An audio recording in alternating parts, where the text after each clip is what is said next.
Learning with Subrata YouTube চ্যানেলে তোমাদের সকলকে স্বাগত। প্রিয় ষষ্ঠ শ্রেণীর ছাত্রছাত্রীরা, আজকে আমরা দেখব যে সংস্থার প্রশ্নপত্রে তোমাদের বাংলা পরীক্ষা আছে, আবারও একটা সংস্থা প্রশ্নপত্র, যেই প্রশ্নপত্রতে পরীক্ষা আছে বিভিন্ন স্কুলে। তো ক্লাস 6-এ দেখো বেঙ্গলি 30 নম্বরের প্রশ্নপত্র। তো এখানে 1 ঘন্টা সময় দিয়েছে। তো এই প্রশ্নপত্রটা আমি সম্পূর্ণ আলোচনা করব, এক এক করে তোমাদের সামনে দেখতে থাকো তোমরা। তো প্রথমে কি বলেছে দেখো, প্রথমে তোমাদের একের দাগেরটা বলেছে যে একের দাগে 7টা এমসিকিউ প্রশ্ন দিয়েছে, যেগুলো সবগুলো করতে হবে। যেমন ও তো প্রতীকজনের ছাতা, এখানে প্রতীকজনের ছাতা কাকে বলা আছে তোমরা জানো, পড়েছো অশ্বত্থ গাছকে। তো তারপরে দেখো এখানে দিয়েছে যে পাখিরা লাল কালো বেগুনি রং দেখতে পায় না, কোন রংটা হবে, এখান থেকে এক এক করে তোমরা করবে। তপবনে সন্ধি বিচ্ছেদ দিয়েছে।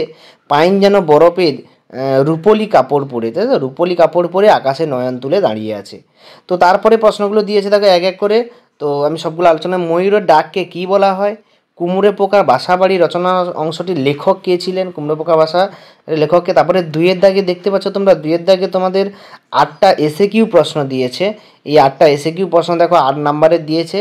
তো সেটা হচ্ছে ভদ্রপুর কবিতাটি কার লেখা, এই খোলামেলা পৃথিবীটাই সবচেয়ে বড় বই, একথা কে বলেছে, এরা তো মানুষেরই জাত ভাই, কেউ কোথাও নেই, বাতাস ওড়ায় মিহি সাদা, খুবই কমন প্রশ্ন কয়েকটা দিয়েছে।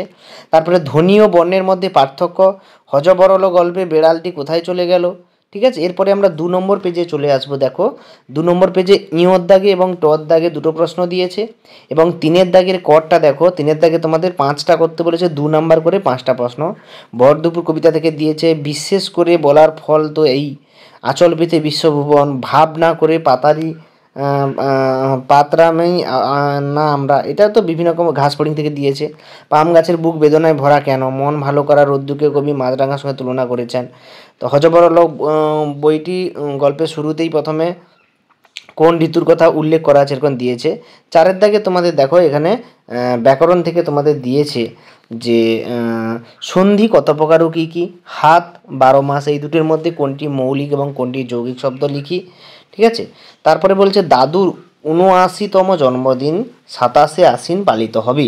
বাক্য থেকে সংখ্যাবাচক ও পূরণবাচক শব্দ খুঁজে নিয়ে আলাদা করি। প্রদত্ত কোন শব্দটি মৌলিক শব্দের উদাহরণ নয়, সেটা হচ্ছে মা, না, গাইয়ে, জল ইত্যাদি। নীরব শব্দটি সন্ধিবিচ্ছেদ করো। বাংলা ব্যঞ্জনবর্ণের র হলো ড্যাশ ধ্বনি এবং মৌলিক শব্দ কাকে বলে। এই হচ্ছে তোমাদের টোটাল প্রশ্নপত্র ক্লাস 6-এর।